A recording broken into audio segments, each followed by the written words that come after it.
Yuba-Sutter.live's local government live streams are presented by Plumas Lake Self-Storage in Plumas Lake, where lifelong local residents are helping other residents keep things safe, providing indoor storage units, outdoor RV and vehicle parking,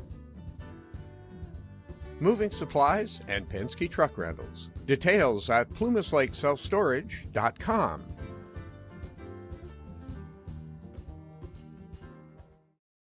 YC Beaches, Carmen Chima. So whoever wants to go first, you guys rock paper scissors. Okay. Highly educated like that.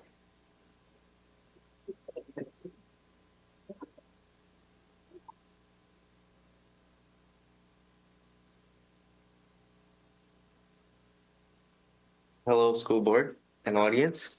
So our first day of school is where I'm going to start off. It went great. The teachers loved it.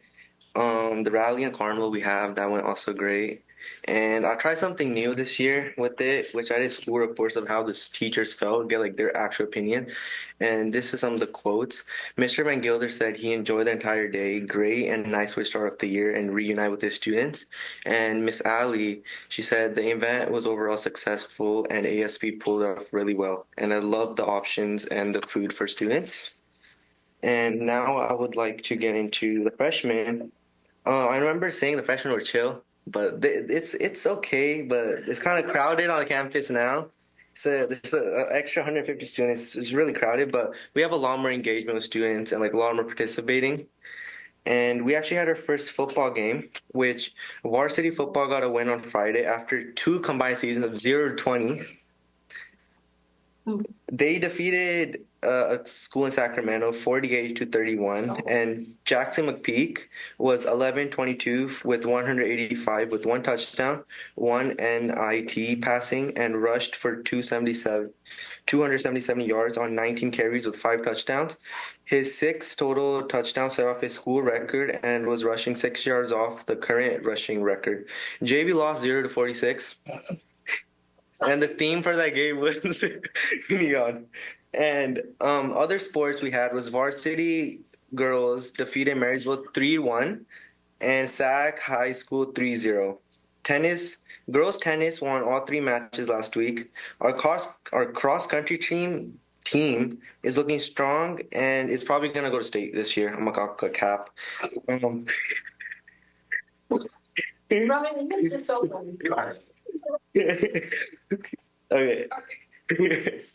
Our school girls golf and flag football have not had any competitions yet, but the flag football team for the girls are having their game on Monday, September 9th versus Sutter. ASB, our first dance we actually had was after the football game. It was a neon themed dance go with the game. It was last Friday. It went great. We had a lot of people at the game, but the game went on for 3 hours and 10 minutes. The varsity game, it went from 7:30 to 11:10. And the dance was from 9 to 11:30. So a lot of students left before they came to the dance. But we had at least 50, 60 students at the dance. So it was great. The dance was to promote our Falcon Freaks membership, because if you have the membership, you got it for free. If not, you got it for $12. And leadership class is also doing amazing as we put on all the events. The new freshmen and the new students in the class loved decorating the first event. And by the way, it looked amazing when I entered, even there's only 30 students in there. It looked amazing. And we actually have a freshman called Sean, which is in leadership. He's a middle school ASB president at Barry. And he said he loves the class and the teachers and hopes for more events to come, like our first dance. And our upcoming events are another football game this Friday, USA team. Club Rush, which is all the new and old campuses on campus promoting their clubs at lunch. And that's all. Thank you. What day is the Club Rush? This Friday, Thursday. Thursday? Yeah, Friday and Thursday. Okay.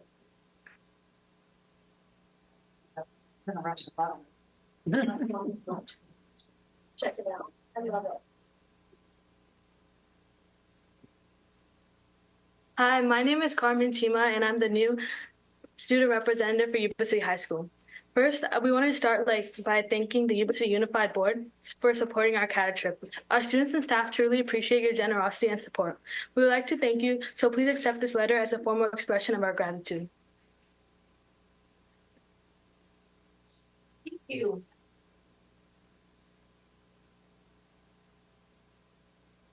So, for our first month of school, it went really well. We had a first day rally. Our theme was tropical, and there was beach decor and everything. There was a lot of student engagement, and our students participated and enjoyed the games.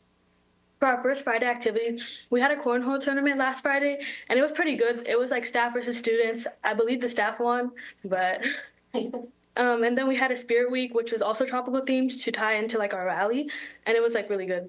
And then this week we're currently having Senate voting for our school's Senate, so that anyone who wants to join just has to take a vote in their class. And then we didn't have a lot going on this month, but next month we have a lot going on, and we have the back to school night this Thursday. We have food fair, homecoming expo, powder puff, and club rush coming up, and then I believe club rush is September 13th. And all the clubs will be showing why people should join their club. And then some topics our school wanted to raise to the board. We wanted your guys' support on college trips, because our school is seeking approval to reinstate college trips for high school students. Research and feedback from other schools indicate that college trips lead to increased college attendance rates and higher student motivation. A national college access network found that high school students who take part in college visits have 30% higher chance of enrolling than those who do not. Additionally, testimonials from past participants highlight the positive impact these trips had on their academic career aspirations. We suggest planning these visits to several adjacent colleges during the academic year. The visits will be carefully arranged to ensure safety and efficient monitoring and minimize student academic schedule interruption. We understand that cost and logistics might be concerns, but we are committed to finding cost-effective solutions and have identified potential funding sources. We respectfully request your approval to move forward with this initiative. Another topic we would want to raise is online fundraising. I believe Mia brought it up last year, but we would like to bring it up again. We're asking for your permission to start an online fundraising campaign. We can reach a wider audience online, such as parents, former students, and community members who want to support our cause. The administrative expenses connected with traditional fundraising techniques are decreased by online fundraising. That's it. Thank you.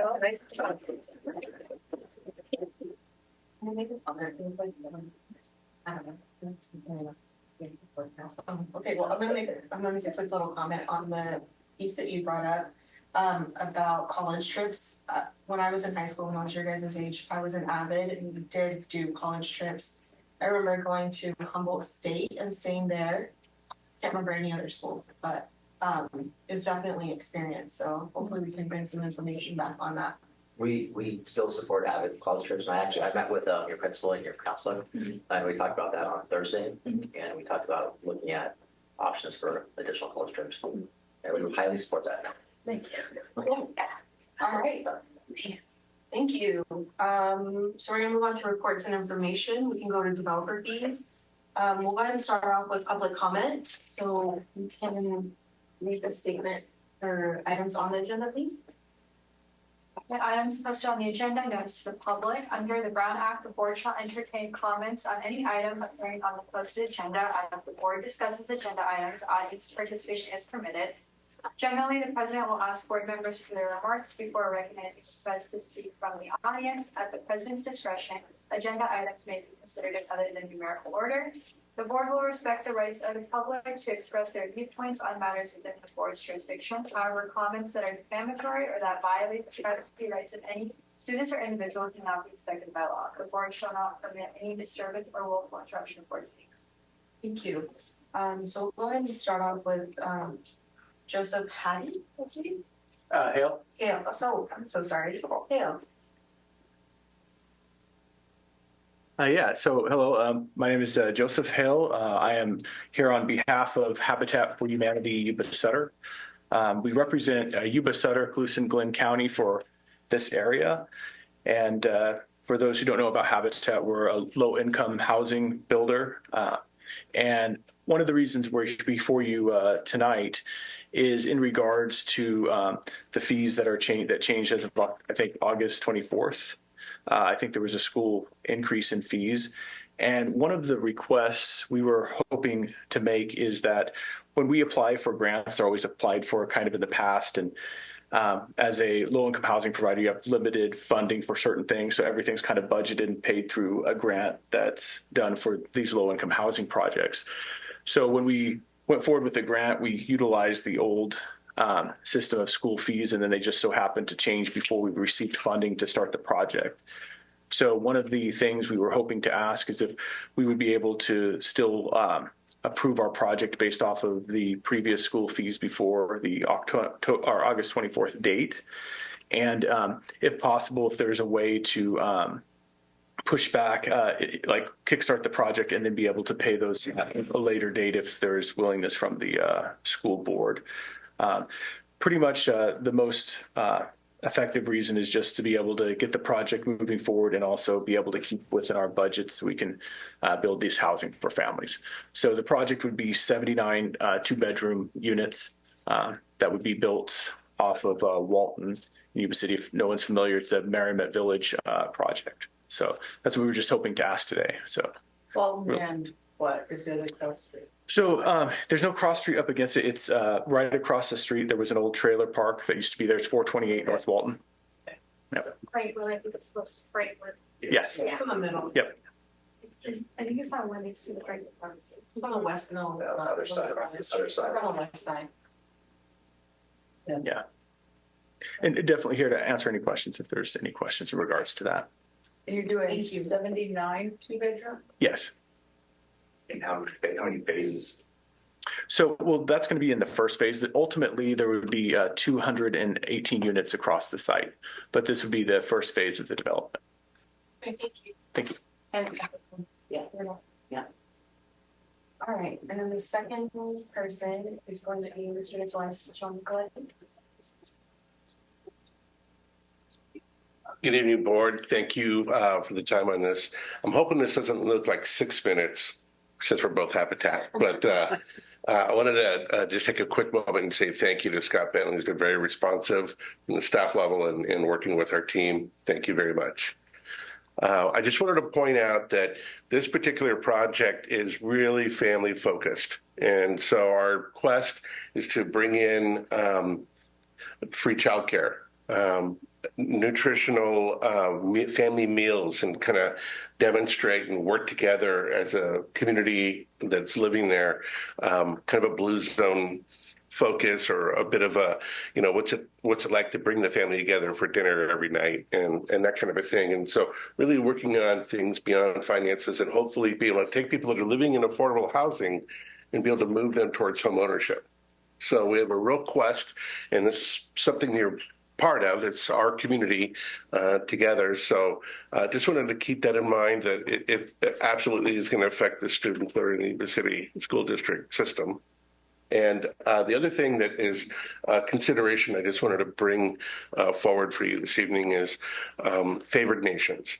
Oftentimes, if we've had situations like this where we've had changing permit fees or development fees in the process, and we really are slow. We're locked in with the state, and we can't adjust once we've signed contracts. So oftentimes, if we get this request, other developers that are for-profit come in and say, well, if you gave it to Habitat, you got to give it to us. And we believe that it's something separate, because it's not traditional funding. It's not traditional building practices. There is absolutely a difference in the scale in which they pay, and it costs for them to be there. So not-for-profit means we return everything back to the benefit of the project. And so there's no real particular gain for our organization as it is for a for-profit entity. So it's a much different structure, and it's actually one and done. In the future, when we reach other phases, we know the new school fees, we can build that into the grant application. So that's not something we're really looking at that time. Thank you. Oh, So I will start. So we brought this as just a reporting information. Scott does have some information that he needs to share on a previous project that had been approved by the boards. Oh, you did? Okay. So you have the information, and so and I appreciate both Mr. Hill and Mr. Nicoletti speaking regarding their projects. I think what we are looking for is clarity regarding developer fees. We've adopted a policy that was adopted on the 24th of August. Sorry, that's not board meeting. And so even Mr. Nicoletti has clarified that there was a change from when they applied, and so we're just seeking clarity because your policy, as any of your policies, we implement based upon what the board has given us direction to do. But then there are these exceptions that come up, and so we're wanting to implement what the board has adopted, but I understand there are circumstances sometimes, and Scott has been working with the individuals from Habitat, and then also with HUD, with Mr. Viceres, so wants to talk about that. But we are wanting to implement the policies as the board desires, but not have to come every time there's a request for exceptions. And as Mr. Nicoletti shared is, we did talk with legal because there was a concern about could there be a perception that we're favoring one over the other in terms of developers, also in terms of the possibility of a perception that there's a gift of public funds. So we just wanted you to have hear from us, ask for some direction, and then we did, and I appreciate Scott reaching out to the individuals who have development in place who have asked for some exceptions. And so Scott, I'm going to turn it over to you to kind of share the HUD request and then also the Habitat request. Can I ask a point of clarification? The report right now, what you're seeking is clarification on our developer fee structure and board policy, not on specific projects. No, but he does need to report. Yes, So let me just clarify. We're seeking because with staff direction based upon a board policy you've adopted, we would be implementing that. But there have been some requests for exceptions, and that's been kind of historical. But so we're asking for clarity in terms of we would be implementing your board policy as you approved at the last board meeting. There is some exceptions here that Scott will talk about, but moving forward, we'd like to be able to implement the policy as designed. But I thought at the last board meeting, maybe I'm mistaken, we passed the board policy, but we didn't pass the fee structure. That's facility fees. two different things. Sorry. Developer fees and facility fees. It sounds the same. Sorry, I did too. Sorry. Yeah, that was a facility fee, and that is something still that Scott will be working on in terms of bringing back some thoughts. Gotcha. Yeah, so typically we have board policy. We would not bring, things to you that don't follow board policy, right? So that's typically not a thing. But also, not this board, but the Yuba City board has approved staff to negotiate with developers of low-income projects, and that's what I printed out to you. I gave you just two projects that happened before my time, before your time. And one's the Richland Village, and one's the New Haven, both done, with Regional Housing Authority and partners. So there's some detail on that. And we're not here discussing exactly the Habitat for Humanity project, but I want to know how to deal with these going forward.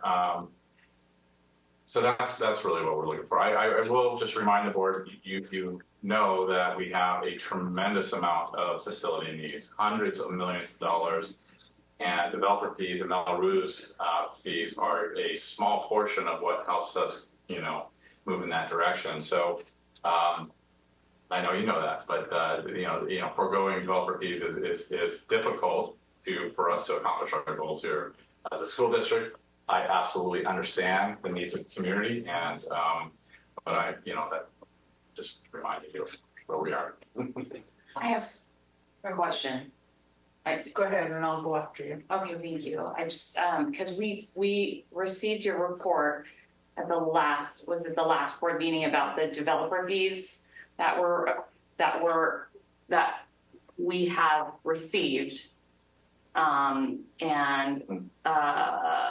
was that, and then and there was already in it said that there were that there were exceptions made for those who have who are elderly, who are, the 55 plus, right? Am I wrong? Am I thinking of a different fee? No, actually you're not. So that's Okay. that's an exception that is in our Melrose community finance districts. Okay. And it was written into the original, I don't know exactly, the Melrose bylaws. Okay. So yeah. I see. So that's already in there. Yes, and the reasoning behind that is for seniors, that there's no impact to the school districts, right? So There's no what? impact to the school districts, kiddos coming to schools, right? There are a lot of grandparents raising children now. Well, that's a very good point, and actually, that's a very good point. I mean, but I'm just telling you, I wasn't here. That happened, 20, years ago. 30 years ago, Right. and I think that's why they did that. I see. Okay. Shelley?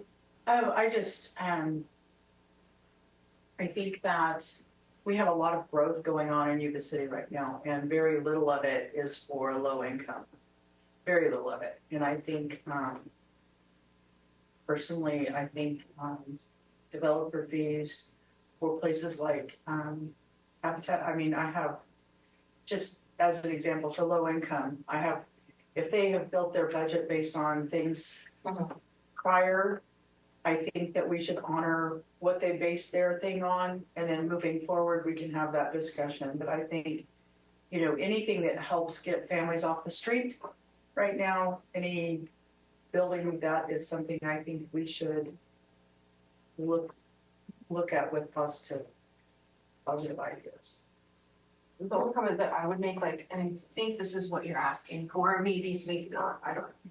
But I do agree, I think that, there are exceptions, and we're being presented with exceptions that are different, like each one is a little bit different, ask is different for each one. I do think there needs to be some sort of, I don't necessarily, I think that there should be some framework around that gives you guys more authority to just be able to make the decisions as they come within those parameters. And I think maybe we need to revisit what that looks like and get advice from legal, so we're not in a bind about favorites and not favoritism, whatever. I think it goes back to nonprofit versus profit. Well, Yeah. Sorry, I have another question. Am I jumping you? No. Okay. Because I read your summary here on Richland Village, and then and what was done previously. And you said this before your time. Mine. Okay. And then your last sentence in both of those says no payments have been received to date. So there was a deferment, right, of 50%. And then the developers will pay 3% simple interest on the deferred payment. And then, but even those interest payments are contingent upon receipt of rental payments, right? But even that 3%, we haven't received a dime of this. So one of the projects hasn't fully been implemented. I don't think it's up and going yet. And the other one was recently, they absolutely are to have people in the facility. So, but yes, that's accurate.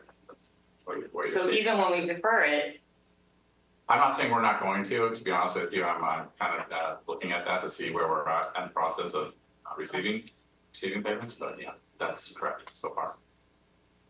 I just think, even with, I understand nonprofit, I feel like there is a difference between for-profit and nonprofit.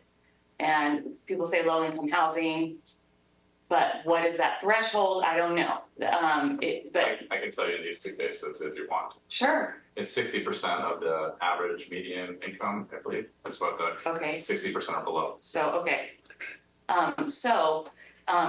But at the same time, once we defer it and there's no payments, we already have done what we already answered that and had previous boards and had a favorable response, and yet there was nothing baked in where it was like, okay, and you will get your payment, right?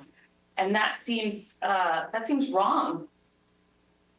Am I wrong? Am I misunderstanding? I mean, you said Like one of them doesn't have people in yet, but one of them does.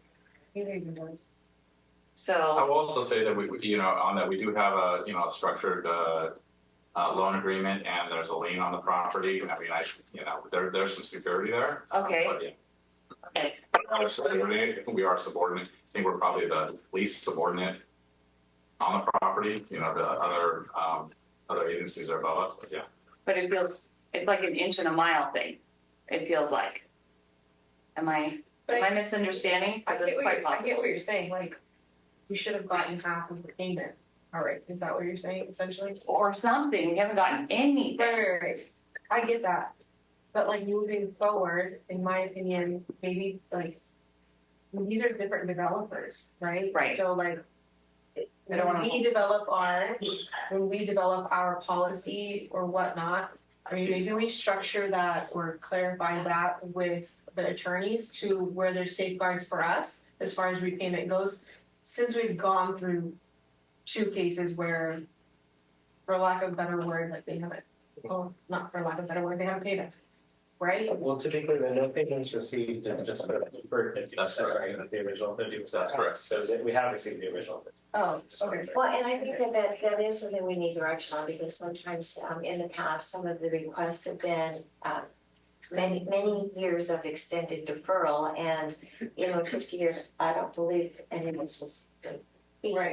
Right. And so I think it's one of those things also is what's reasonable, and then how do we ensure that the district is receiving what it is entitled to based upon whatever agreements are made. But I do, and I'm going to say this, I do think that there is some, in terms of what John shared, is that they, pursued a grant under one fee, and then, ours has changed. So I understand that, but I think moving forward, it would be whatever your policy is in terms of developer fees, not having to come back every time, because there's many exceptions that come forward, whether it's for-profit, non-profit, that come forward to us, and we are trying to implement policies. Well, and it should, in my opinion, it should be to the best of its ability, should be uniform, right? Like there should be some, right, like there needs to be some uniformity with whatever contracts come, because there's gonna be minute changes that could be construed one way or the other, right? So, I mean, I was trying to be cautious. I would just say just touch base with the attorneys, and I guess, is it a board policy that would come back to us, or is it contracts that would come back to us, or what? I'm not entirely sure, but I think the first step is to talk to our attorneys and see what we can't do in regard to this. I would support the development of a board policy. I would like to see if there are any other boards that maybe have a framework to start with, hopefully.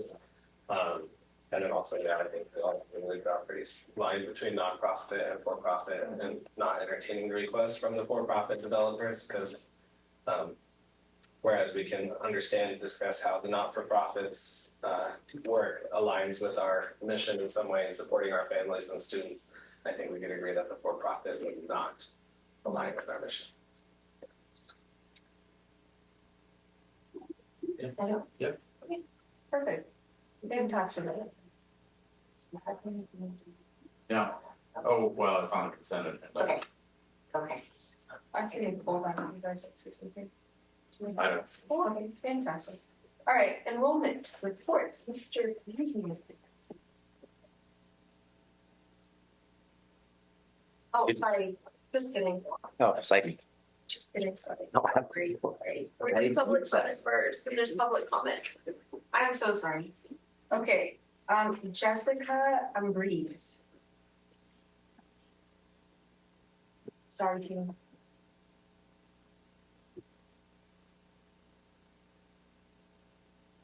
Hello, ladies and gentlemen of board, audience. My name is Jessica Breeze. I'm actually a parent of one of the students at Lincoln Elementary School. Today, we received an email letting us know that our first grade students, back to school, I believe it's called, was postponed due to, and if I may read the exact wording so that I don't get it wrong here, due to lower than expected enrollment in first grade, we need to make some adjustments to our staffing, and we want to ensure we have all the necessary information to share with you. As a parent, this kind of caught my attention. I do have other fellow parents that I talk to and, students and whatnot. And after asking a few questions around and hearing some rumors, I just want to address them and see how real they are because they do affect my child as a first grader. There are rumors going around saying there will be a teacher being cut from our school. And from that class, the students will be getting moved to other first grade classes.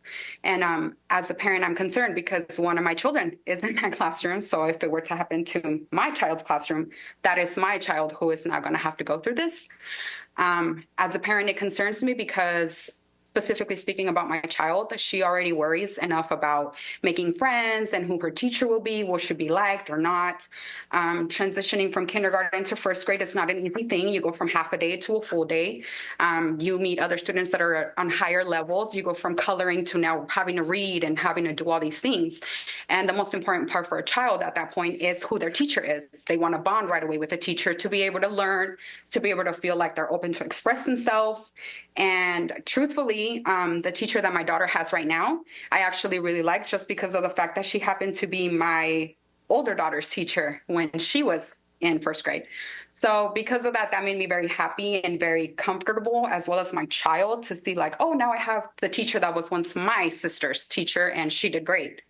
So now my child is super excited. It's been 2 weeks of school. She's, attached to her teacher now, talks about her all day long. And it just breaks my heart to think of the fact that this could be a real possibility. And for me to have to deal with explaining to a child who may not understand that because of, I don't know if it's money related or what the issue is, but having to cut a teacher and now having to put these children through this affects not only my child, but every single parent and every single child who is in the first grade. So I just wanted to bring this to the attention of everyone to find out what is going on, if there's rumor has any truth to it or what is going on. Because as a parent, that really affects me. Thank you. Hey, Devin, I'm still.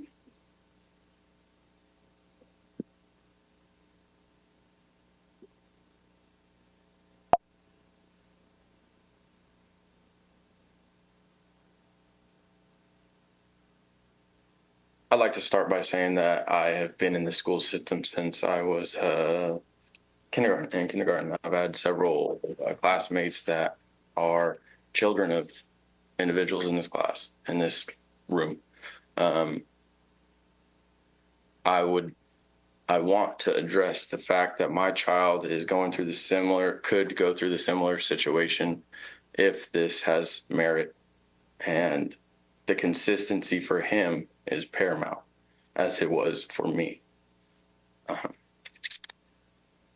I appreciate you taking into consideration our children and having their benefit and their best interest in mind. And I would like to offer mine as well. I need my kid to have stability. Having had too many students in his previous class, he was not able to have the attention that he needed to succeed as well as he could have. And to learn that now he might not have that opportunity again is very concerning to me. And that's what I have to say. Thank you. Thank you.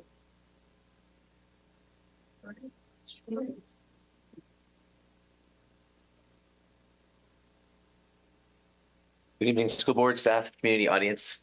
I did want to mention one thing back to your student report. In the SACB, there's the week 1 player of the week.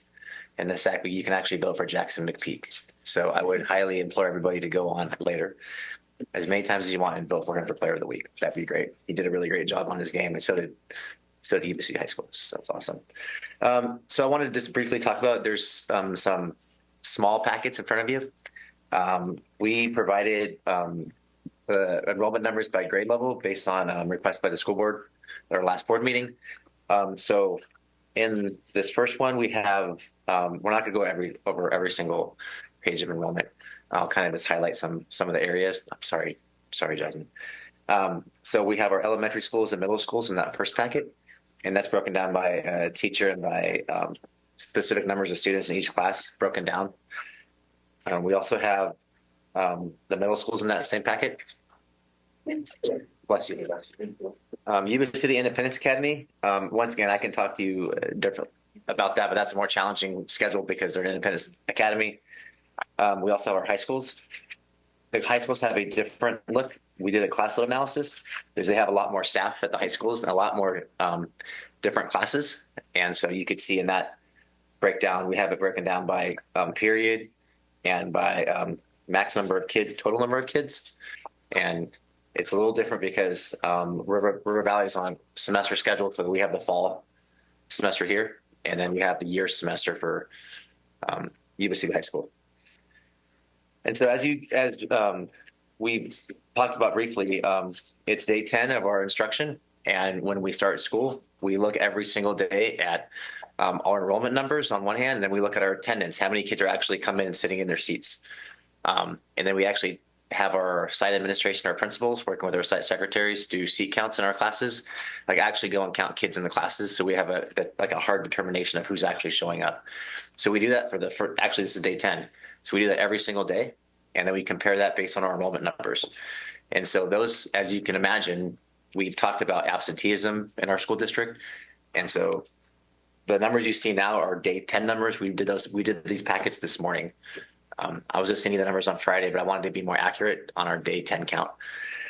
So overall, there's a delicate balancing of class sizes at our elementary levels, at our middle schools and our high schools. So our counselors and our site administration work pretty concisely on those balancing, and it's not an easy process. As you get to the high school levels with more teachers, more sections, more differentiation of classes based on CTE, based on AP, based on CP classes, it gets a lot more challenging. But like the beginning of every school year, we do have challenges. And, sometimes we have classes that come in below projected enrollment. And when you have classes that come in below projected enrollment and they're sitting a little smaller than what we would like, and then when we have vacancies at other sites, we want to make sure we fill those vacancies. And so there's moments we do it every year in our school district where we do have to have those conversations with affected school sites. And we have to fill those classes with not substitute teachers, but we have to fill them with our certificated teachers. Those are challenging conversations, but this is something that we've been doing every school year to make sure we give our kids a certificated teacher all year. So that is something that is happening. We are meeting with two school sites tomorrow with our department, HR, and with YCTA to talk to those school sites, Park and Lincoln. I have a couple questions. Is it okay to ask now, or should I wait until you finish? You go ahead. Yeah. Okay, so I've had Lincoln and Park brought to my attention, and I'm looking at these numbers, and you say you created these packets today. These were printed off today. These are the enrollment numbers. Yes. For today, and I understand there's a difference between enrollment numbers and attendance numbers. Okay. Yeah. But if I'm looking at Lincoln, where we currently have 4 first grade classes, correct? Yes. And I understand that there's some thought that the smallest one would be dissolved, those kids would be pushed into the other 3, and then that teacher moved to, I don't know, a different school. We have an opening. We have K opening at Bridge, and then we have a first grade opening at King. Okay, so I have a couple of real big concerns about that. One of the things is I understand that at Lincoln, there are a few students who have some pretty severe behavioral issues. And last year, the kindergarten teachers knew this and were very careful to place them apart from each other. If one of these classes is resolved and the kids are pushed into the other classes, then we're keeping one class full of more problems. I'm also looking at 18, 18, 16, and 17. If you take the 16, you're going to have 5 go to one of the 18, so make it 23. 5 go to the other one, make it 23, and 6 go to the 17, making it 23. Which doesn't sound like horrible numbers, but when you're dealing with first graders, especially if you've got kids who have some pretty severe behavioral issues, that's a huge issue. Okay, so that's the Lincoln issue I was looking at. And then at Park, I'm looking at the kindergarten classes. We have 4 kindergarten classes with enrollment at 19, 18, 18, 18. Kindergarten is 30 tests. And I have nothing but the utmost. I don't think there is a teacher in this world that works harder than a kindergarten teacher, especially at the beginning of the year.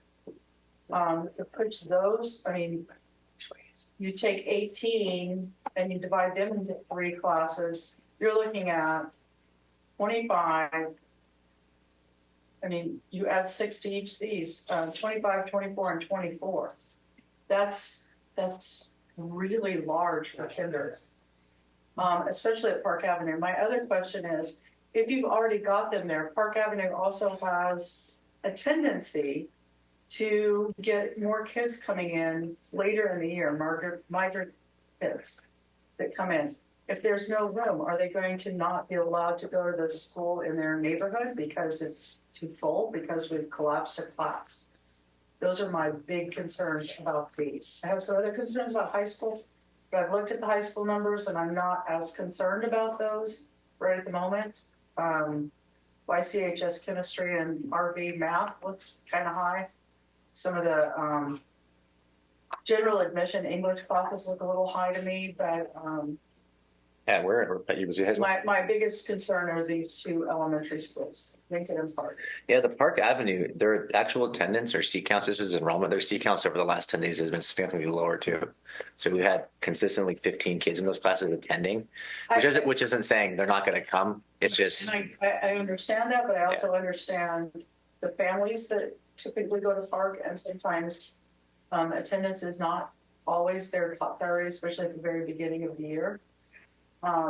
They may be coming because, like I said, there's a large migrant population that goes to school at Park and at Bridge.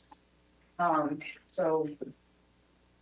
one of the things also, and I think that there's no perfect solution when you're looking at, because these class sizes go from, your class size averages are 24 to 1, GK through 3rd.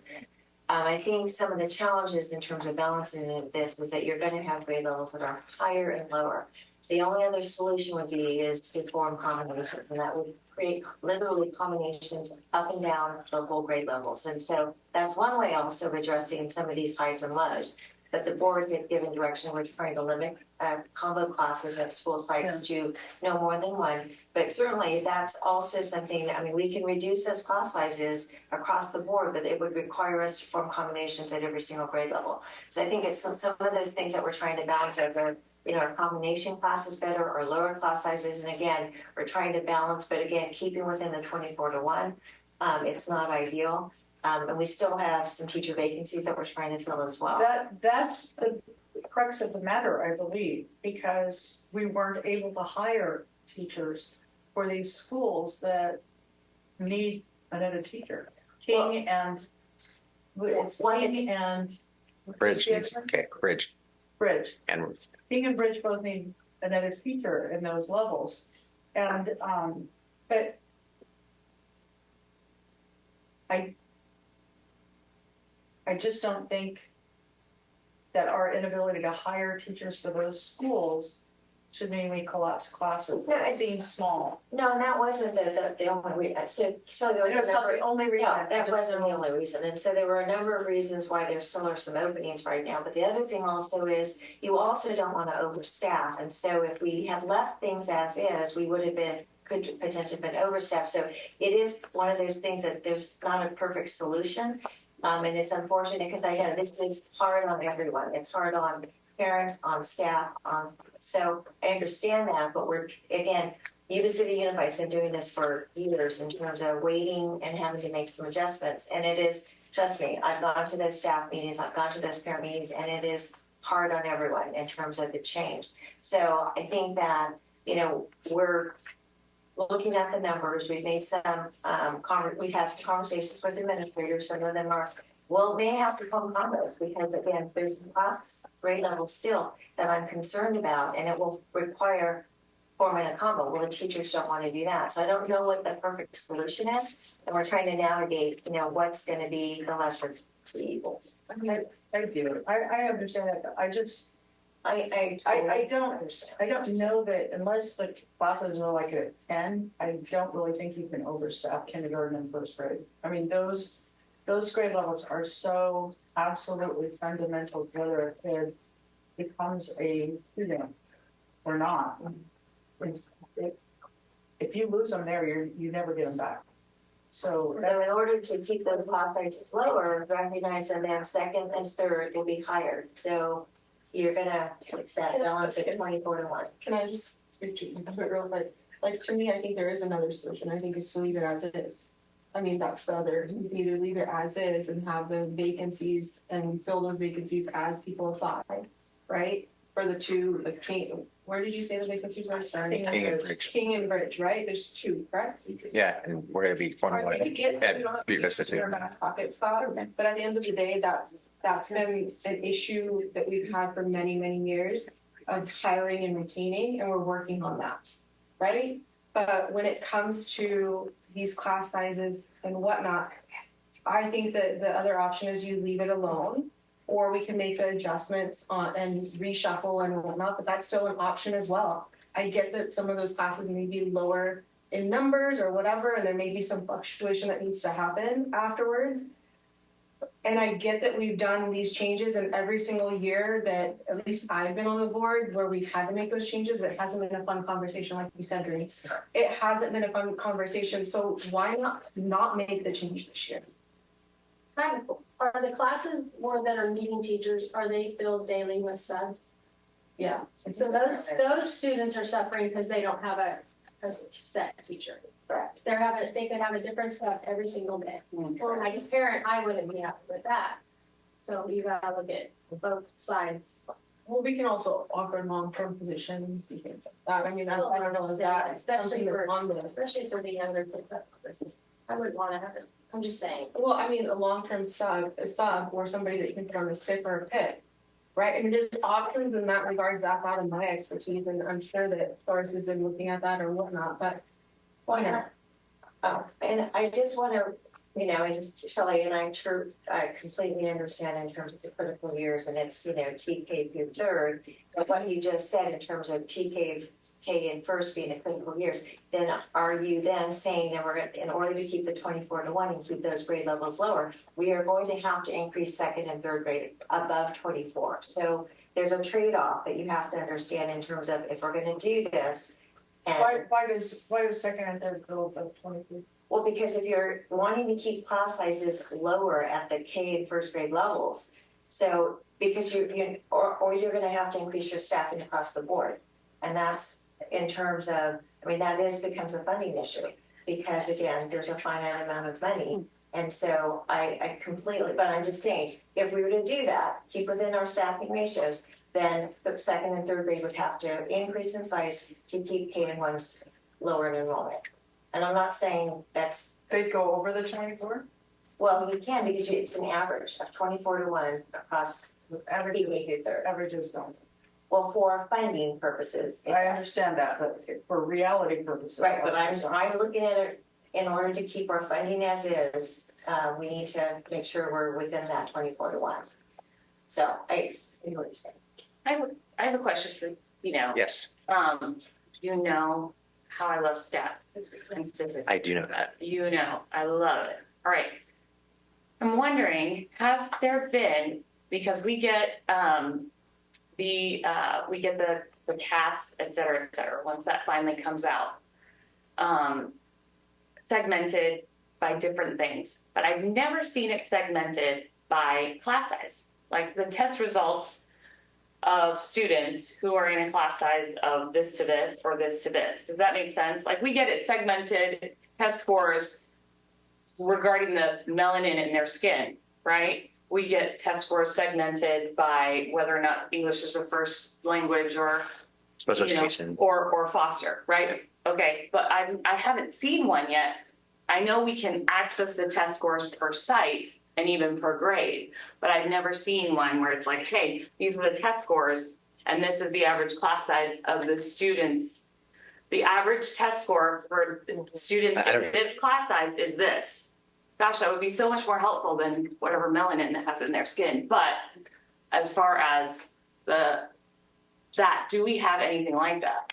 No, but it's not saying that's not possible to gather. It's just we just have to work with somebody to And here's how I'm figure going that to out. answer that question because, and again, what I want to say is we have had a pandemic, which has caused some things to look different in our classrooms. Our students look different in our classrooms. But if you go back when we had 20-1, the research does not show any evidence that 20-1 had an impact in terms of the academic performance of kids. But that was, that's years ago. So right now is I think our teachers are dealing with kids that are different than 20 years ago when the 21-1 research was done. So I think that that's what's hard about this is because I hear what Shelley's saying. I hear, our kids are in need of, and for our teachers, smaller class sizes are easier to manage. Our kids' needs are different, And so I think that's part of the challenge right now is we're trying to address the needs of kids who have gone through something that previously has never happened, and then at the same time looking at how do we maintain fiscal solvency to keep our schools operational. And we do try, like I can use an example. Like I said, when you get to the high school, use that as an example. It's a very delicate balancing act with so many students and staff. But if you look at our math scores and our CAS across the board, 24% exceeded standard, so 75% haven't. It's not good. If you look at our intro to IM1 class, which is our first class that some kids take as freshmen, or they take IM1, we tend to have lower class sizes at those levels because we know those are where kids struggle the most. Our IM2 and IM3 classes, which are more advanced, we tend to have a little higher average class sizes. So those kids are a little more proficient at math. But there hasn't been like correlative evidence that I've seen that shows there's a major impact. It does help, I would say, definitely behaviorally. When you have 25 kids who are freshmen, you mentioned freshmen, right? I'd rather have 25 freshmen versus 35. There is a difference, especially with behavior and with maturity. And it could be easier to navigate classroom management. Sure. So I can definitely see that correlation. But I don't think that I have seen something that says like empirically, if you have 20-1, it's going to improve academic achievement. But it definitely helps. I'm not going to say it doesn't help managing that classroom to maybe pay more special attention for interventions with kids. I'm sorry, I'm just going to interject. So with regards to the two moves that are being done tomorrow, or proposed tomorrow, there's nothing that we say here today that will make a difference on whether or not we halt that process of movement or closure of classroom or collapsing of classrooms, correct?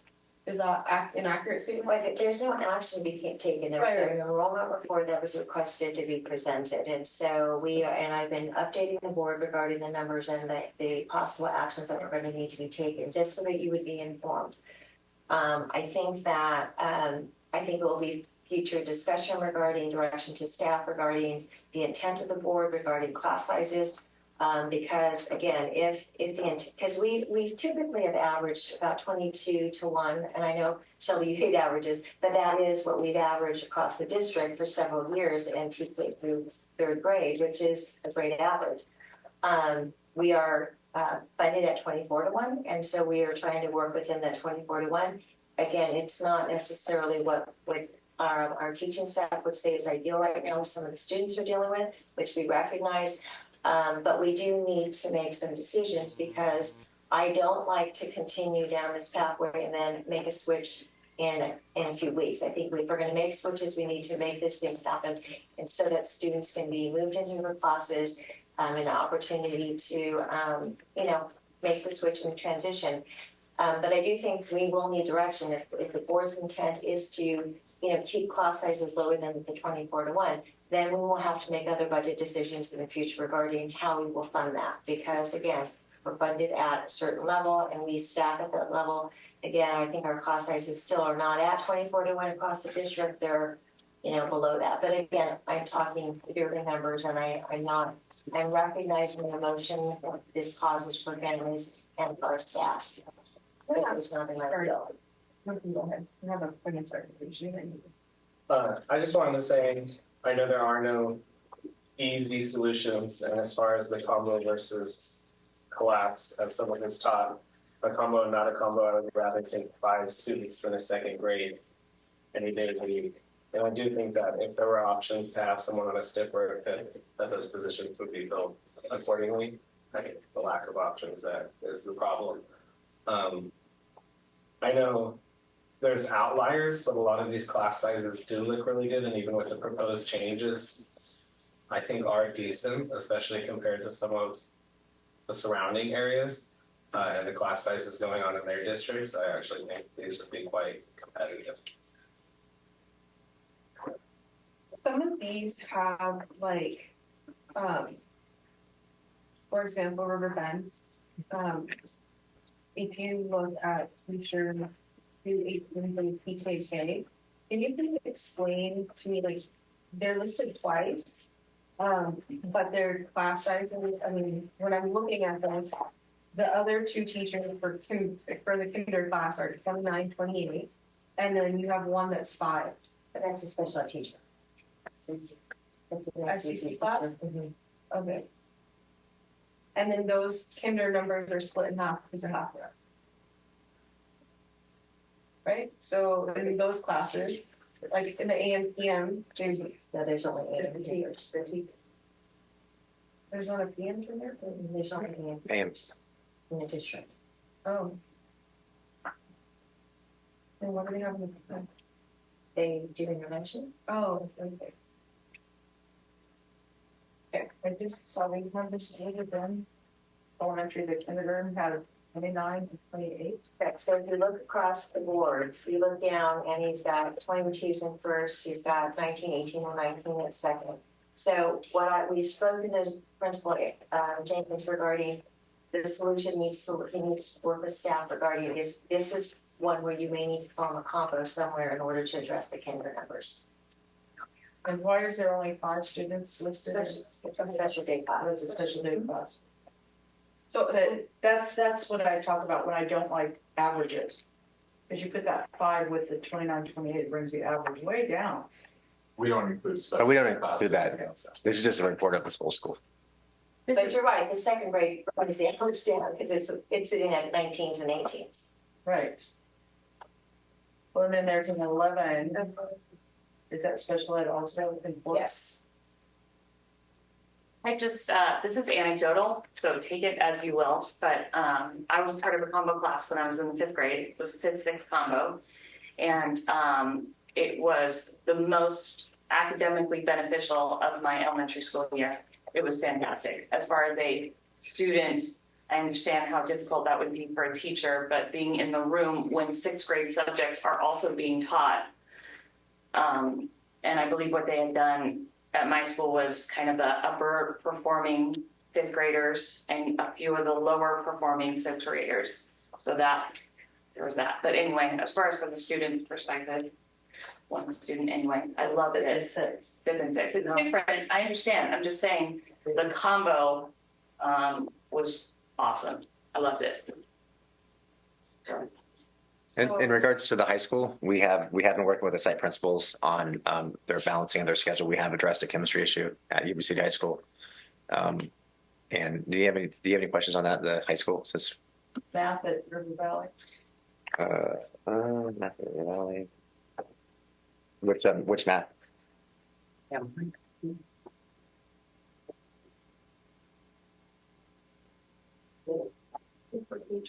So I am 1 at River Valley. Seems the average seems pretty 29.8 across the board on IM1. Maybe my information isn't correct. Integrated 2 is a little higher. I'm sorry, what? Integrated 2 is a little higher, so is integrated 3, but intro to integrated math, they're really low at 23 and 25. Giving basketball is 42.5. Let's talk about that, okay? Okay. One of our school board members. So I'm not gonna lie, at RV, as me, as going in my classes, my first period we have way too many students. Second period we have way too many. My third period is leadership, we have 50, that's normal, but my fourth period we have too many students. I don't know why. I mean, they're sophomores and juniors, but there's like way too many of us in one class for the teacher to get around to every student. What subjects are there? Okay, so my first period is law enforcement, and there's only supposed to be 19 of us, but I think there's like 29 what's in there. And my second period is English, and we had to get extra 2 desks. I think we have about I'm not sure the right number, but I think it's in the 30s. And then my third period leadership. My fourth period we had digital photography, and we also had to get extra seats in that class too because we had way more students. So something to just think about with like law enforcement. And so ideally elective classes as a teacher, you want to have a lot of kids in there because kids choose those classes. And so you want them to be competitive. I'm being honest about that. You want to make sure you have high class. You don't want to have 60. You want to make sure you have enough seats for kids. Yeah. But law enforcement 29 is typically not a high class. So you want to make sure you have that class full. Otherwise, if kids aren't taking that class, then that's something that wouldn't be offered. Yeah, that's also actually awesome. 20 more police officers. We love it. But I might add, like most of them are from YC. No, but so yeah, we do a co-enrollment. Yeah. And if we didn't have that, we won't be able to run the class. It'd be too low. And then about the basketball PE. Oh, I was totally joking. I was kidding. No, I'm just saying. But most of the PE classes we have. There's a lot of students, but it kind of makes the class more fun. When there's more of us, it makes it way more fun. Like I had Miss O'Neill, and there's like 50 of us. Like it was fun running the mile with 25 people. Well, I can't imagine the mile being fun, but I'll take your word for it. She took my mom from what 12 minutes to 8 minutes. But she did her job. Well done. Sarantino, the way we did those classes, they were when they were master scheduling, they were master scheduling at 32, correct? Yeah. And then there was some need, and sometimes there's, and we are talking with the principals about where we're seeing some classes that are higher than normal in terms of can they balance those classes. And with some of those advanced classes, they're seeing some classes and there's nowhere to move the kids. So we are looking at that. And so again, there could be a 32 that he's sitting in, but there's a next period, there's a 25. And that's part of the challenge is just because kids, their selections don't. Yeah, it just makes it really tough. And at River Valley, we have like 4 singletons in one period that are AP classes, which makes it a conflict for a kid. So. Once for public comments, I came in late. So if you guys don't have any more comments for Tino, you guys want to hear anything? Did we finish? Finish? You guys have any more questions for me? What's our precedent with late comments? We have no more. I don't think I've gone really. Thank you for the report. What's the pleasure of the board? Might as well. Let's go. And so I just wanted to, is this what you were looking for with your request? Yeah, I just wanted to look at the actual numbers instead of we averages because yeah, I know. They don't tell you really. Yeah. I mean, I had 42 kids in a 10B class one year, so it didn't average out at that, but I had 45 kids. And 36 desks. Get there earlier, it's wonderful. You're referring to me like I'm still your teacher. Good evening, board members. Thank you for the opportunity to speak, and thank you to the parents who spoke tonight on behalf of that first grade classroom at Lincoln School. I recognize the challenges that we face as we try and balance class sizes because students don't show up in convenient little packages of 24 at K3. And we have to make some tough decisions. I appreciate that over the last several years post-COVID, this board has and district has invested in class size. I would suggest that the sample sizes are small and the evidence is out there, however, that class size does have an impact. And I will be happy to send you some of the research that shows it. The problem with research is, little humans don't they don't behave like little mice that we can run through programs and separate them into controlled groups and the experimental group. So the data there does suggest, and certainly your classroom teachers will tell you class size matters, especially post-COVID. Our kids are still not okay. We kept thinking they would be getting better, but I will tell you that at that kindergarten, I went to see that kindergarten class at Lincoln last year, and I went to see all first grade classrooms today. First of all, I got to tell you, first grade teachers are amazing. You may think kindergarten teachers are amazing, but first grade teachers are amazing as they teach kids to read. Those smaller class sizes when there's significant behavior issues are really fundamental to student learning at Lindcrest. I recognize the challenges of we've struggled to staff our classrooms. I appreciate your dialogue tonight as you make tough decisions, and I appreciate that the cabinet has looked at numbers.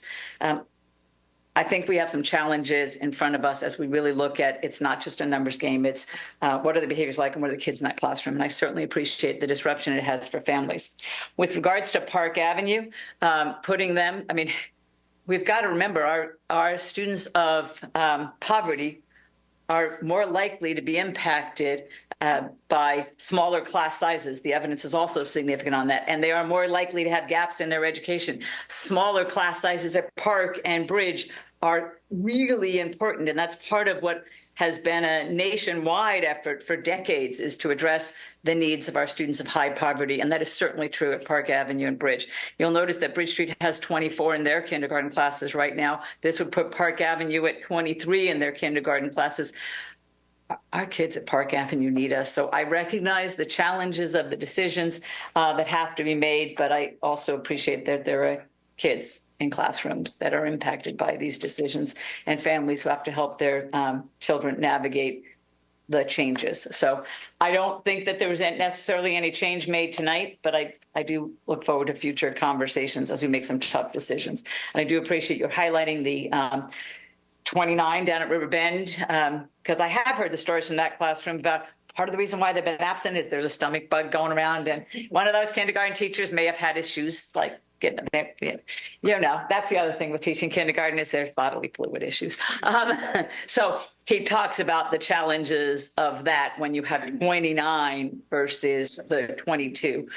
So I recognize the tough decisions. I know there's money involved, but I think that there's no greater investment than our kids. So thank you. Thank you. For me, I know there's been obviously a lot of dialogue with regards to the enrollment report, and I understand we kind of veered off in some directions.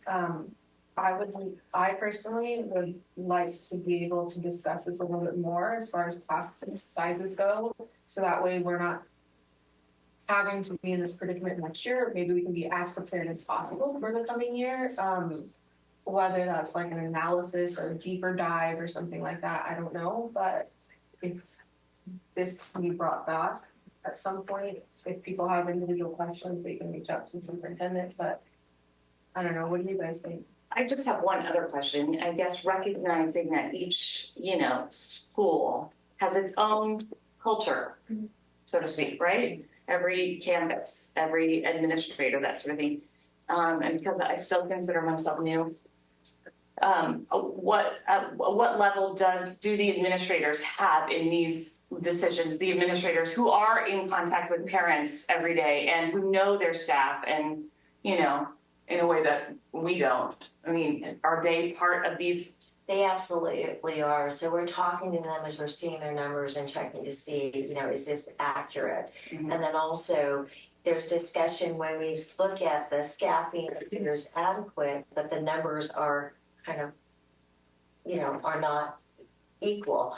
And so many of the principals will go back to their staff and talk to the staff about class sizes. Do we want to keep 26 to 27 at second grade, or do we want to form a combo? And so the staff work with the principal to make those decisions because, again, they know their kids, they know their right. And so, and that's the conversations with some of these numbers that we've said, when you look at River Bend, you've got 8 numbers higher than 4th and 5th grade numbers. And so Principal Jenkins has a little bit of a puzzle to look at, but that's some of the things that they have to consider when they're looking at this, because it is, great that we've got 29 kids in kinder at River Bend, but you've got 26s at 5th grade. So there is that balance that he's going to have to look at. So yes, okay. So both Brian Brown was aware that, and we were talking about his numbers. We've been talking to Principal Aguilera regarding his numbers. They were not surprised we were calling them about their numbers when we called, because they saw that they were not getting the enrollment that they had anticipated at those grade levels. And kinder is always kind of it's a gamble. We don't know. We don't know how many are going to come in, and we don't know. And so we do our best estimates. And the unfortunate thing is, you don't know until 10 days into it. And again, I get it. What parents are saying in terms of kids getting comfortable with their teachers, I get it. But we're also faced with, across the board, across the district, we're trying to solve the puzzle. I just want to make sure that was a very weighty, as far as the decisions being made, like those are the stakeholders, right? I'm going to look to both Tino and to Cloris regarding the conversations that have been had with principals across the district. Definitely, we've had conversations. We looked at different things. We looked at the attendance patterns, understanding the populations that are being served, understanding where the numbers would take them, the averages of 22, 23, about looking at their, making sure class sizes are as balanced as possible, looking at bonus. Extensive conversations about how we can support them. We actually looked at long-term steps, steps. I've been exhausted. This is our last step. Thank you. And quite honestly, just my own kind of editorial. I haven't been at a district where we've had this small amount of displacements at the beginning of the year. 2 is extraordinary. Thank you. All right, any more comments on this? Nope. All right, let's move on. There's no comments from the public on items that are not on the agenda. All right, consent agenda. Can I get a motion? I make a motion we approve. Second. On a motion by member Cianciola, second by member Lamb. All those in favor? Aye. Any opposed? Hearing none, motion carries. Action item 12A, expulsion, suspended contracts, and readmission. I make a motion to approve as discussed in closed session. I second the motion. On a motion by member Roscoe, second by member Quilty. All those in favor? Aye. Any opposed? Hearing none, motion carries. Board reports, information, and discussion. None. Fantastic. There's no written communication from the public, employee groups. Good evening again. You already heard part of my presentation because I truly understand the challenges, but when you're in the classroom, those class sizes matter. I recognize that Riverbend's going to have some challenges to address their kindergarten issue because yes, they do have a 4 or 5 combo at Riverbend. Our kids are still struggling academically, emotionally, and socially. So we've got a lot of work to do. But I've got to tell you, we've got amazing folks out there. It has been a joy to be out there visiting our schools. We've got great stuff going on. I told you I spent today at Lincoln watching the first grade team. Watching students learn to read is amazing. The power of first grade teachers to introduce our students to a whole world that's in front of them as they learn to read is just remarkable. I watched the 4th grade classroom as they learned about adjectives. So I proceeded to tell them as I left that Mr. Oseretter had an awesome, amazing class to throw in a couple of adjectives for her. Because they were talking about 7-up sentences to go beyond I like dogs, to add colorful language. So there's just great stuff going on out there. A couple of other things to highlight for you as I watched Bridge Street teachers as they made those tough decisions that the superintendent referred to about what do we do? They've got class sizes at 3rd grade that are large. But they all talked about it as a staff to figure out, well, the 2nd graders, that group was doing pretty well and they're on grade level. And we think we can, that them in 29 is much better than doing a 4-5 combo. So the 4s and 5s are a little lower. So I appreciate that kind of teamwork decision-making that they made to say, let's figure out the best way to address the needs of our students here at Bridge Street. But they also do that on a regular basis as they look at data and continue to regroup students on a variety of different levels based on a variety of different needs. And their flexibility and willingness to do what it takes to meet the needs of our kids is truly remarkable. I've also been out checking out our new TKK SDC classrooms. Well, that's challenging because I'll tell you, I went in the TK classroom with Kristen Kircher on day 1 and Carrie Lewis on a kindergarten class down at Barry on day 1. And it's just amazing all the things that students have to, the rules and procedures and routines that you've got to figure out in kindergarten.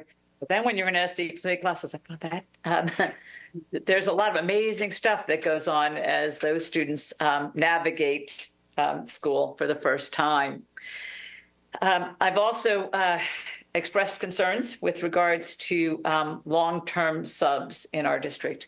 I acknowledge that the rules of the game that say a very effective sub, we've got a very effective one down in what room is she in the kindergarten classroom at River Bend, doing a great job.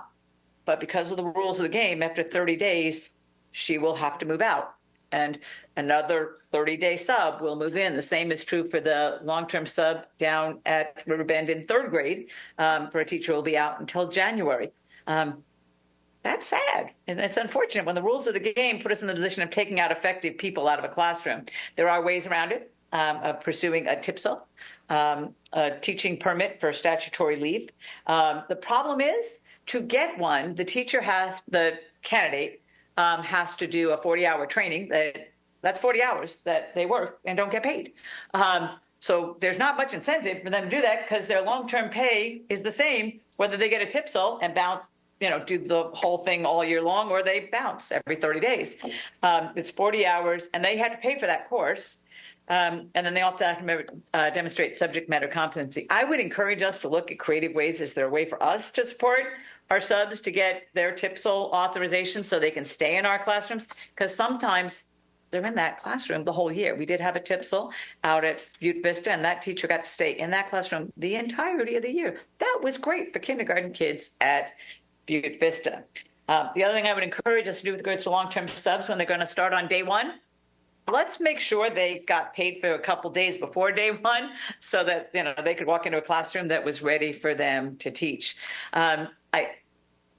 I appreciate the fact that we are always reflective, looking back and figuring out how can we do this a little better next time.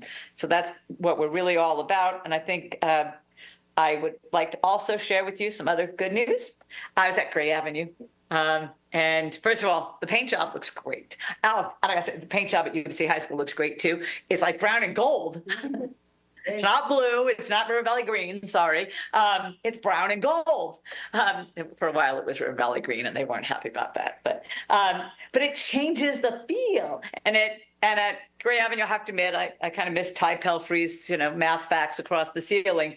But it really looks good, and it just changes the culture of school. In addition to looking good with their paint job and their shade structures and even their parking lot. But the other thing that I think matters even more than that is they're really working hard on that cell phone policy and the no cell phones. And I can tell you that the reports I get are kids are really complying, and they've watched student conversation increase.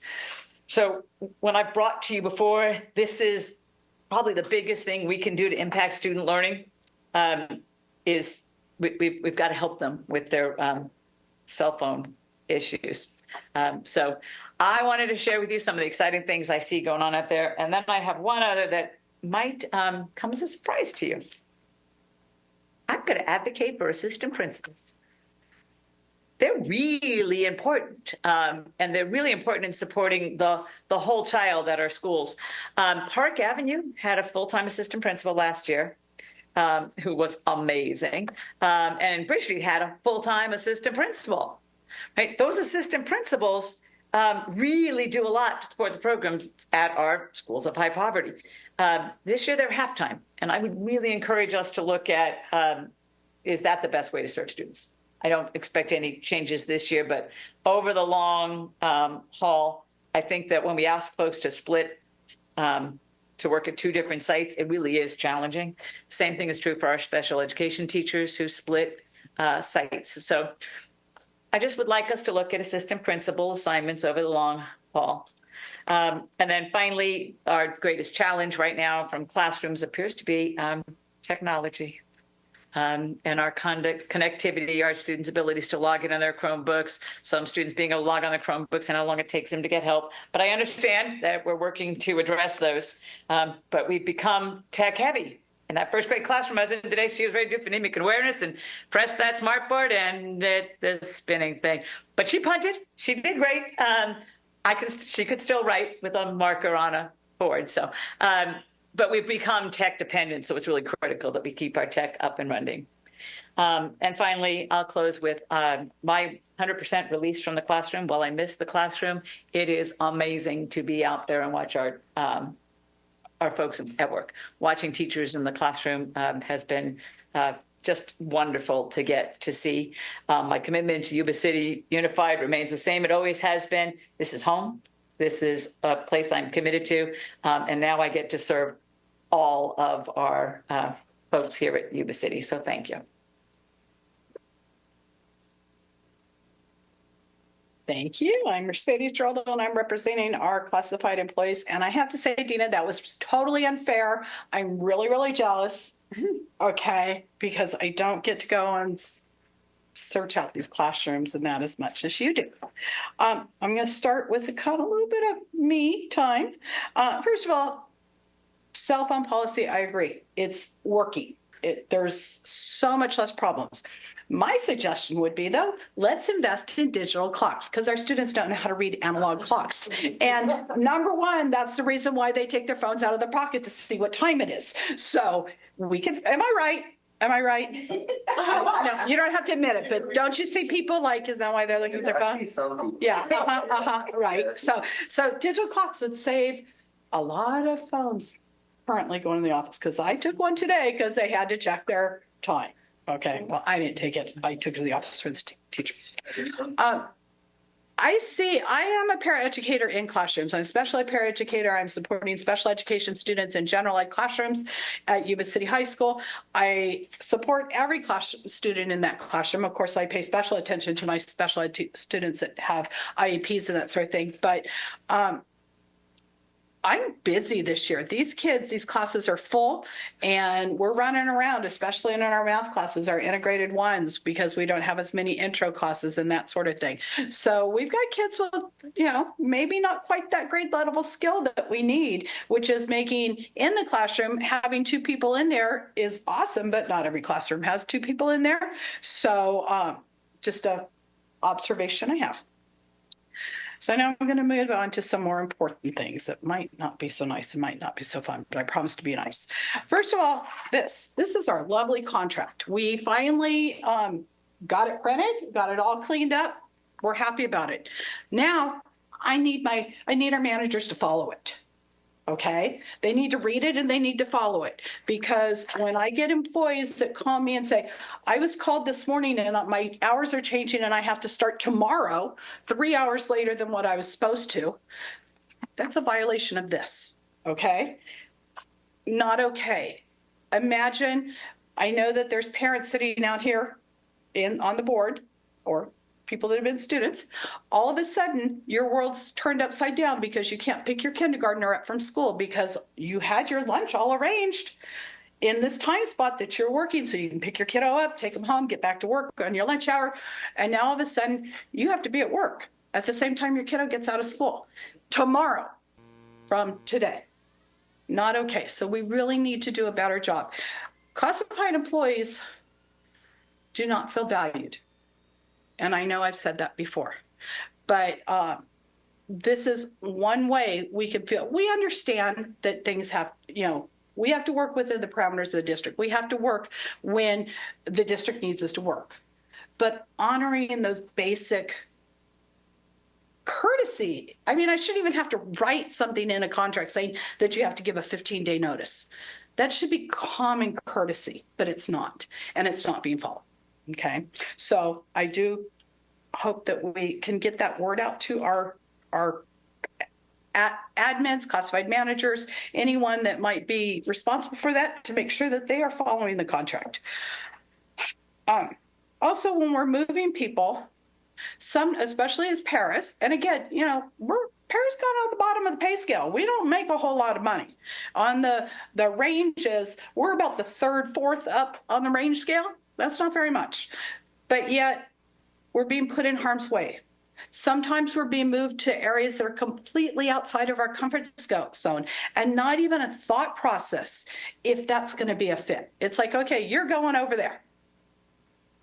I think we could do better than that. I think our students deserve better than that. Our students deserve to have a staff member in a classroom that has an idea what they're supposed to be doing in there. But, you go from high school and all of a sudden you're in, and this might be an exaggeration, maybe you're in a kindergarten classroom. That's a pretty big difference. That's a huge difference. So I do encourage us that we pay attention to what's happening there. Another area of concern that I have is our libraries. Now, as you know, at the end of the last school year, we laid off about half of our library staff. Any second person that was in the library, we laid off. Our high schools had we have techs and clerks. The clerks are typically in elementary school. So at our K-8s, now we have one tech doing the job of a tech and a job of a clerk. That doesn't really make sense to me. Does it make sense to you? But that's what's happening. So we've laid off people, but now workload's increased for other unit members that are in those positions. So doubled. When you had two people, now you have one, all that works on one person. So we need to look at that and make sure that, it makes sense. Does it make sense that a small school has similar coverage as a larger school? Doesn't make sense to me. And remember, those clerks are elementary. Those are the ones that are supposed to be out there reading to our children, to help them in the library, help them with those library skills. But if we don't have somebody in there, who's doing it? The tech that's in charge of some other things, right? So we really need to keep an eye on that. And lastly, last month or last 2 weeks ago, I talked about our core values. And I'm going to talk a little bit about inclusivity and how that looks with the classified employees, because classified employees do not feel included. And maybe that's okay. Maybe you think that's okay. But as a classified employee, I do not think it's okay. I think that inviting somebody to the party and welcoming them, make them feel welcome at the party are two very different things. Think about this. You're in third grade, right? You have a small, we have a big class, so we don't invite the whole thing. But you invite your classmates, right?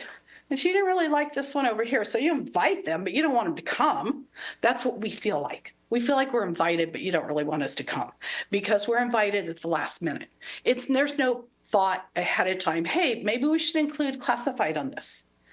No, it's the last minute. Hey, by the way, if you want to show up, we'll pay you. You can put it on a timesheet if you want to show up. It's okay.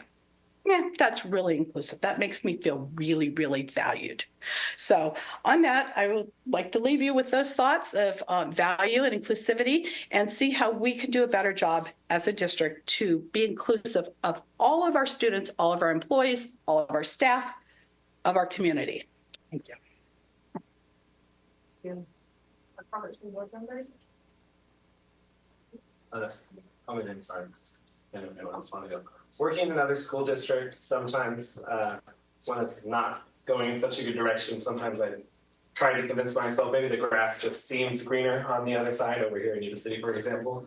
And now I get to come home every day from someone working in Yuba City, and here the grass is greener on the other side. So I'm very proud of what's going on in Yuba City and the support that's been offered, because I hear every day about the support from mentors, from fellow teachers, from administrators, from the various supports and services offered from the district before the school year and as the school year goes on.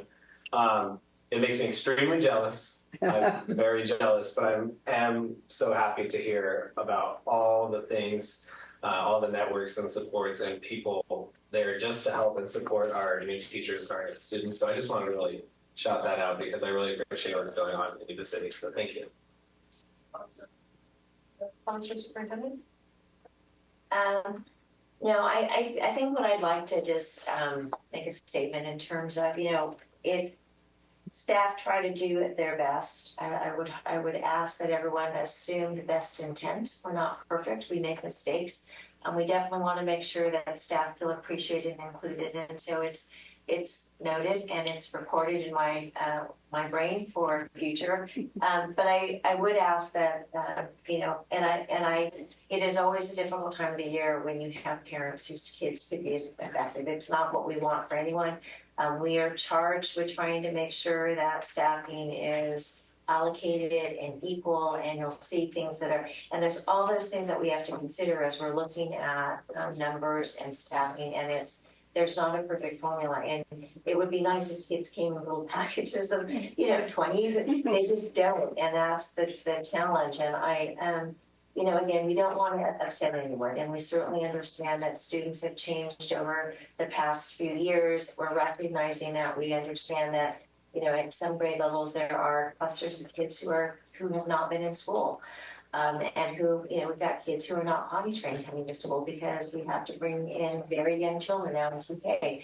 So we're challenged with a lot, and I would ask that everyone assume best intent. We want to work together. We're asking to work together, and again, we're not perfect. Please let us know if there's any way, suggestions. We're open to those things. So I just wanted to make that statement, and I do appreciate everything that everyone's done to get the year started. There's been some hiccups, but there's a lot to celebrate as well. Thank you. All right, next board meeting, September 10th, 2024. Can I get a motion? Make a motion. Oh, wow. Okay, who's going to session? Okay, on motion by member Quilty, second by member Goodfield, all those in favor? Hi. Hearing none. What is this? Yuba-Sutter.live's local government live streams are presented by Plumas Lake Self-Storage in Plumas Lake, where lifelong local residents are helping other residents keep things safe, providing indoor storage units, outdoor RV and vehicle parking, moving supplies, and Penske truck rentals. Details at plumaslakeselfstorage.com.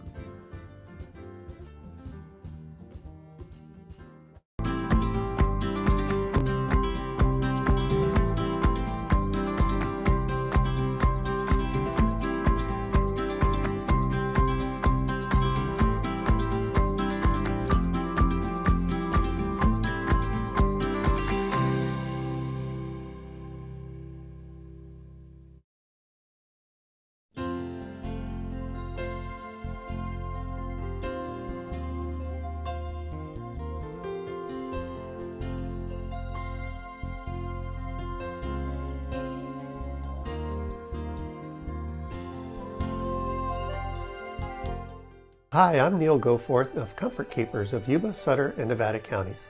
Caring for elders or even yourself has challenges. Comfort Keepers of Yuba, Sutter, and Nevada counties can help you address today's issues and plan for tomorrow with in-home and specialized care for you or your family members. Call us at 530-749-8800. Comfort Keepers of Yuba, Sutter, and Nevada counties.